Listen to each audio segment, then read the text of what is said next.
ప్రత్యక్షంగా చూడాలనుకుంటున్నావా? అవును స్వామి, కాని ఆ తల్లి కనబడకపోయినను ఆవిడే నా సర్వస్వం. అయితే ఇటురా నాయనా, నేను నీకు మంత్రాన్ని ఉపదేశిస్తాను. దీని ద్వారా ఆ కాళీమాత దర్శనం లభించగలదు. నీకు అంతా మంచే జరుగుతుంది నాయనా. ఆ, ఆ, ఆ, ధన్యుణ్ణి స్వామి, ధన్యుణ్ణి. అంటూ తెనాలి ఆ ఋషి చెప్పిన విధంగానే మంత్రం పఠిస్తూ ధ్యానం చేయడం ప్రారంభించాడు. ఓం నమో మాతా, నమో మాతా, నమో మాతా, నమో నమః. ఓం నమో మాతా, నమో మాతా, నమో మాతా, నమో నమః. ఓం నమో మాతా, నమో మాతా, నమో మాతా, నమో నమః.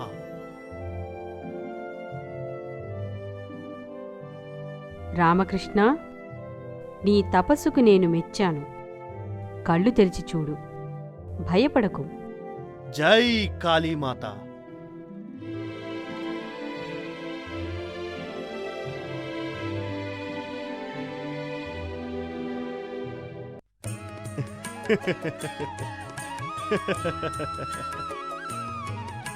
రామకృష్ణ, నన్ను చూసి అందరూ భయపడతారు. మరి నీకు నవ్వెందుకొస్తోంది? అమ్మలగన్న అమ్మవు, నువ్వు నాకు తల్లివి. నీ దగ్గర నాకెందుకు భయం తల్లి? నిన్ను చూస్తే నాకు నవ్వొస్తుంది తల్లి. తల్లి, నీకు 1000 తలలున్నాయి కదా, కానీ చేతులు మాత్రం 2 ఉన్నాయి. అందుకే నాకు నవ్వొస్తుంది. నీ అమాయకత్వంతో నాకు సంతోషం కలిగించావు. నేటి నుండి నీవు అందరినీ నవ్విస్తూ కీర్తి గడిస్తావు. నువ్వు విజయనగర సామ్రాజ్యానికి వెళ్ళు. దానిని కృష్ణదేవరాయలు పాలిస్తున్నారు. నువ్వు ఆ రాజ్యంలో వికట కవిగా పేరు గడిస్తావు. వెళ్ళిరా నాయనా, అంతా శుభం కలుగుతుంది. ఆ? సంతోషం తల్లి, సంతోషం. జై కాళీమాత.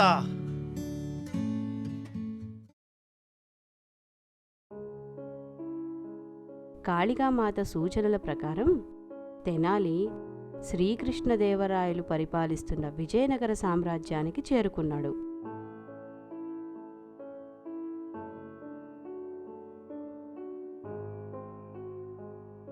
రాయలవారి ఆస్థానంలో తెనాలి చోటు సంపాదించుకున్నాడు.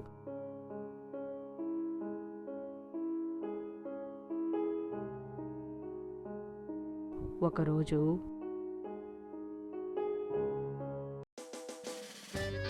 దండాలు సమయ దండాలు. దండాలండి మా ప్రభువులు. నాయనా, నీవు రాయలవారి క్షురకుడవు కదూ?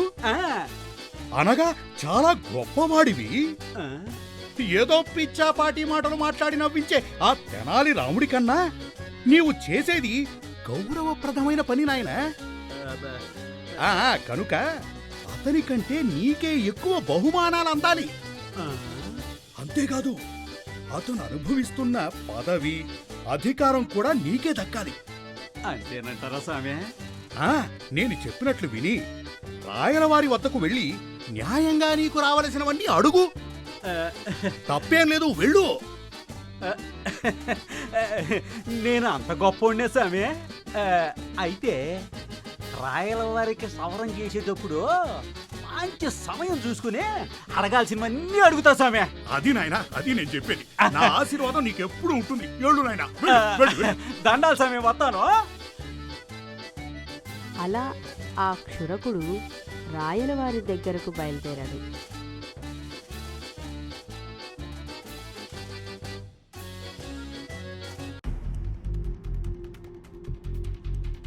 మహారాజా, నేను తమరికి ఆంతరంగిక క్షురకుణ్ణి కదా. నాలాగా క్షవరం చేసేవాడు ఈ రాజ్యంలో ఇంకో లేడు కదా. అవును. అయినా కానీ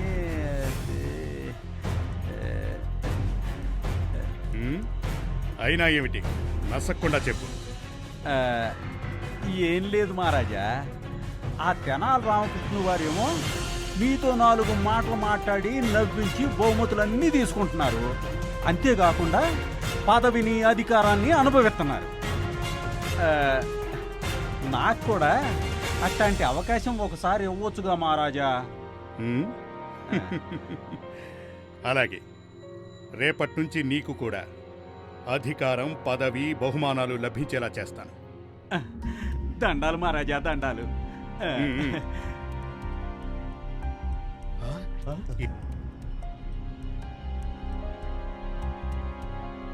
మరునాడు సభ ప్రారంభమైంది.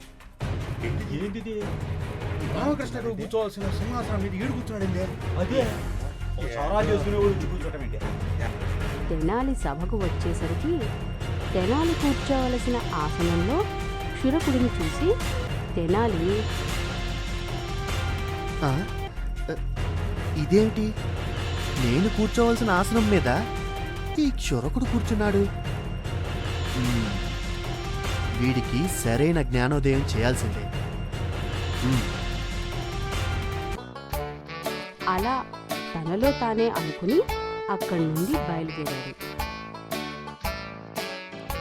ఒకరోజు ఏందా ఇది? కుక్కకి స్నానం చేపిస్తున్నాడు. అదే ఈయనకేమన్నా మతిపోయిందా ఏంటి? అదే నాకు అర్థం కావట్లేదు. ఇంత తెలివైనోడు, ఇంత పెద్ద కవి, ఆ స్థానంలో కూర్చోవలసినోడు ఇట్ట స్నానం చేస్తున్నాడు కుక్కకే. ఏమిటి తెనాలి రామలింగయ్య గారు, నడి బజార్లో ఇలా కుక్కకి స్నానం చేయిస్తున్నారు?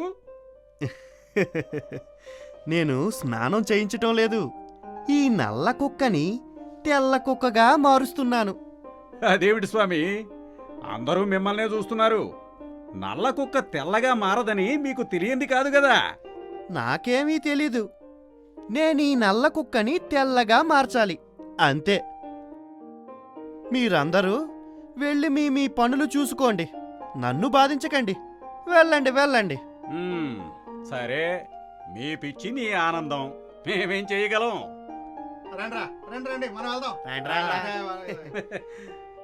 తెనాలి విషయం ఆ నోటా ఈ నోటా పడి చివరకు రాయలవారికి తెలిసింది.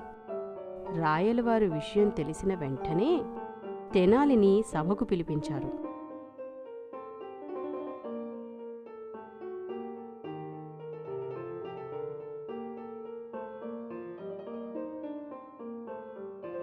తెనాలి చేతిలో కుక్కను తీసుకుని సభలోకి ప్రవేశించాడు.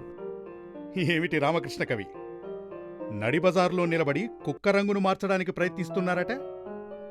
పుట్టుకతో వచ్చిన రంగు, గుణములు చచ్చే వరకు పోవని మీకు తెలియదా? తెలుసు మహారాజా, కాని రాయలవారి కొలువులో ఒక క్షురకుడు అధికారము చేపట్టగా లేనిది నేను ఈ నల్ల కుక్కని తెల్లగా మార్చలేనా అని ప్రయత్నిస్తున్నాను. రామకృష్ణ మాటలు విన్న రాయలవారికి అతడు ఆ క్షురకుడికి బుద్ధి చెప్పడానికే ఈ పని చేశాడన్న విషయం అర్థమయ్యింది. నన్ను క్షమించండి మహారాజా. ఏ పని చేసేవాళ్ళు ఆ పని చేయటంలోనే గౌరవం ఉందని నాకు తెలిసొచ్చేలా చేశారు మన తెనాలి రామకృష్ణ కవి గారు. నన్ను క్షమించి నా పని నన్నే చేసుకొనివ్వండి మహారాజా. సెహభాష్ రామకృష్ణ కవి, సెహభాష్. మీ యుక్తితో క్షురకునికి జ్ఞానోదయం అయ్యేలా చేశారు. ఇదిగో అందుకోండి మీ బహుమానం. చాలా సంతోషం మహారాజా.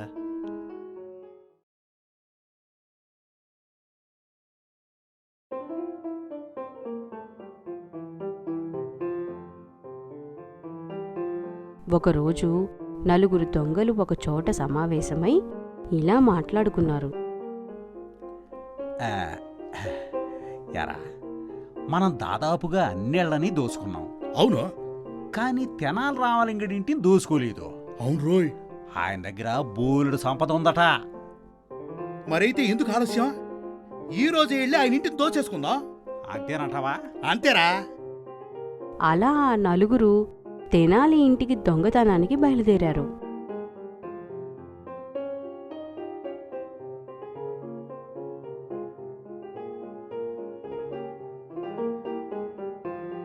తెనాలి పెరట్లో చేతులు కడుక్కుంటూ ఉండగా ఏదో అలికిడి అయినట్లుగా అనిపించి అటుగా చూశాడు.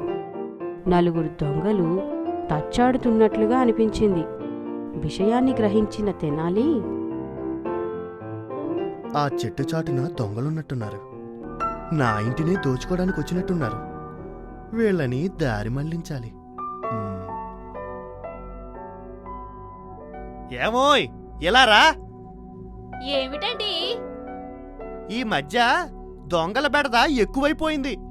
మన దగ్గరున్న నగల్ని, బహుమానాల్ని ఒక పెట్టిలో పెట్టి బావిలో దాచుకుందాం. కనుక నువ్వు ఇంట్లో ఉన్న నగలన్నిటినీ పెట్టిలో పెట్టి పట్టుకొనిరా.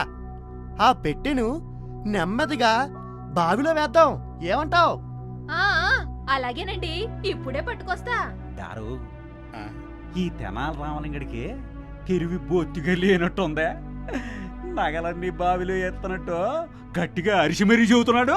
చెప్పనివ్వు అలా చెప్పి మన పని ఇంకా సులువు చేశాడు కదా. ఏవి ఎక్కడున్నాయో ఇతుక్కునే పని లేదు.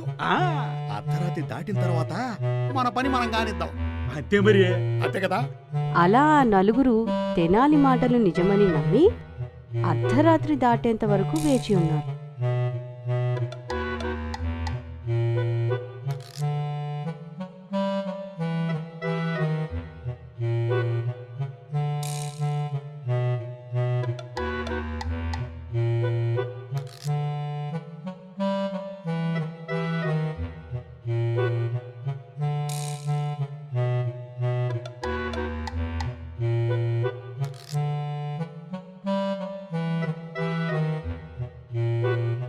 కొంత సమయం గడిచింది. ఇంతలో ఇంకో ఆలోచన రా. ఏందదే?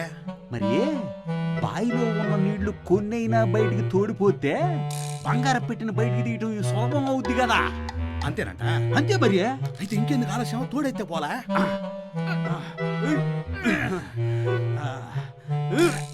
లాగరా తొందరగా.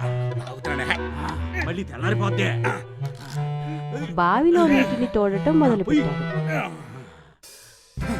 మళ్ళీ లాగు. ఉండే మునగనే లాగు.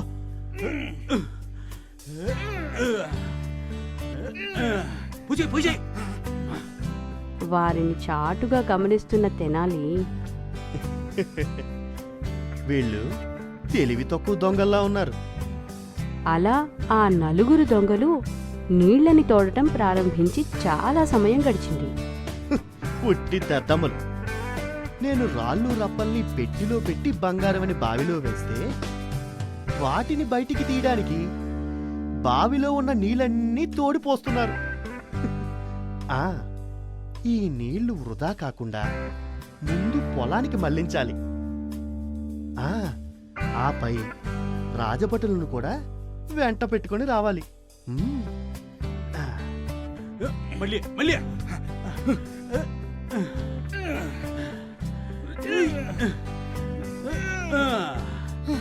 అమ్మా, తోడలేకపోతున్నాను రా. కానీ ఏం చేస్తాం? వారు ఆ నీళ్లను తోడి చాలా అలసిపోయారు. తొందరగా నీళ్ళని తోడాలరా, లేకపోతే రాజభటులు పారాకొస్తే దొరికిపోతాం. అవును నిజమే. కానీ తొందరగా తోడు. ఏంది ఎంత తోడినా తరగట్లేదు నీళ్ళు. అది మూట బావిరా. తోడు. అలో, తెలియకుండానే భటులు వచ్చే సమయం అయ్యింది. దొంగలారా, మీరిక పట్టుబడ్డారు. రాజుగారి సమక్షానికి నడవండి. అది గమనించని ఆ నలుగురు దొంగలు పాపం భటుల చేతికి దొరికిపోయారు. మరునాడు సభకు చేరుకున్న తెనాలిని రాయలవారు జరిగిన విషయం గురించి అడిగారు. ఈ దోపిడీ దొంగలకు కఠిన కారాగార శిక్ష విధించండి. రామకృష్ణ కవి, ఇంతకీ ఏం జరిగింది? ఏమీ లేదు మహారాజా. ఈ దొంగలు మా ఇంటి పెరట్లో దాక్కుని ఉండటం నేను గమనించాను. వెంటనే ఒట్టి బండరాళ్లను బంగారంగా నమ్మించి పెట్టిలో పెట్టి తీసుకురావాల్సిందిగా నా భార్యని ఆదేశించాను. ఆ, ఈ దొంగలు చూస్తుండగానే ఆ పెట్టిని బావిలో వేశాను. బంగారం కోసం వీళ్ళు బావిలో నుంచి తోడిన నీళ్ళని నా పొలానికి మళ్లించాను. నా సొమ్మును నేనే కాపాడుకున్నాను. శహబాష్ రామకృష్ణ కవి, శహబాష్. మీ సమయస్ఫూర్తికి మెచ్చాను. అందుకోండి మీ బహుమానం. సంతోషం మహారాజా, సంతోషం.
చూడండి సహచరులారా, నేను ఎవరికీ కనబడని బట్టలు నేయగలనని అబద్ధం చెప్పి తద్వారా ఓ సంవత్సర కాలం పాటు రాచమర్యాదలు పొందుటకు యుక్తి పన్నాను. కనుక మీరు కూడా ఆ అబద్ధమును నిజమని అందరినీ నమ్మించవలను. అలాగే.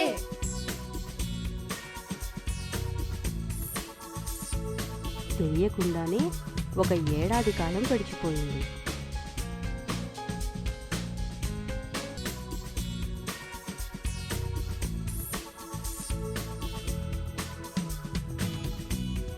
ఒకనాడు రాయలవారు తన భటులని పిలిచి, ఎవరక్కడ? మహారాజా, ఆ దర్జీ ఎవరికీ కనబడని బట్టలు నేస్తానని చెప్పి ఏడాదయింది. వెళ్ళి ఆ పని ఎంతవరకు వచ్చిందో కనుక్కొనిరా.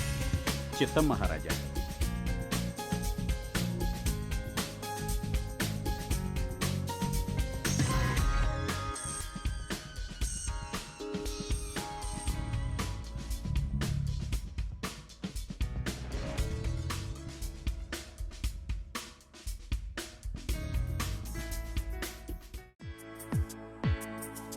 అమ్మా, రాజుగారి కోసం ప్రత్యేకంగా నేస్తామని చెప్పిన బట్టలు, అదే ఆ కనబడిన బట్టల పని ఎంతవరకు వచ్చిందో పర్యవేక్షించుదామని వచ్చాం. ఆ, అదే ఆ పనే జరుగుతోంది. మా సహాయకులు ఎంత కష్టపడి నేస్తున్నారో, ఇదిగో ఈ వైపున ఎంత కష్టపడి కుడుతున్నారో మీరే స్వయంగా చూడండి. అదేంటి, వీళ్ళు గాలిలో నేస్తున్నారు, చేతిలో ఏమీ లేకుండానే కుడుతున్నారు? ఆశ్చర్యంగా ఉందే. ఇదేంటబ్బా, బట్ట ఎవరి చేతిలోని కనబడటం లేదే. అదే ఆశ్చర్యం. అవును. ఆ, ఏమైంది అధికారులారా, అలా ఆశ్చర్యంగా చూస్తున్నారే?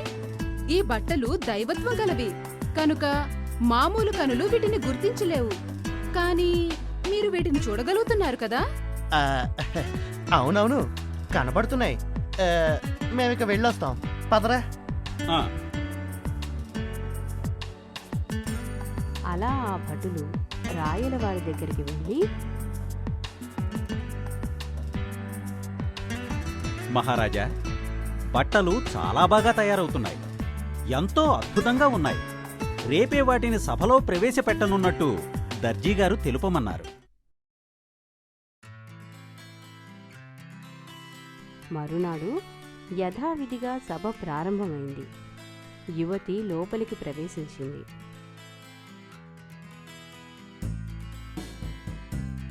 మహారాజా, తమరి కోసం ప్రత్యేకంగా శ్రమించి నేసిన దైవత్వం కలిగిన బట్టలు ఇవే. దేవునిపై ధ్యాస, విఘ్నత కలిగిన వారికి మాత్రమే కనబడటం వీటి ప్రత్యేకత. హ్మ్. ఏమిటిది? వీరి చేతిలో బట్టలు కనిపించడం లేదు. అంటే మాకు విఘ్నత లేదనా? రామకృష్ణ కవి, మీరే ఈ సమస్యను తీర్చాలి. అలాగే మహారాజా. దర్జీ గారు, మీరు తయారు చేసిన బట్టలు చాలా బాగున్నాయి.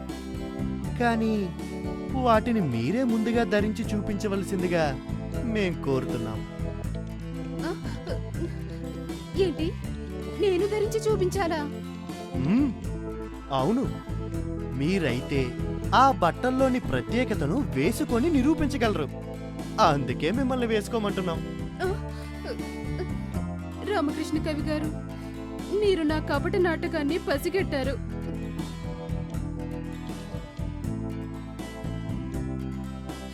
ఓ మహానుభావ, నన్ను క్షమించండి. మహారాజా, రాజుగారి కొలువులో ఆతిథ్యం పొందవచ్చని ఆశించి ఈ తప్పు చేశాను. నన్ను క్షమించండి మహారాజా, నన్ను క్షమించండి.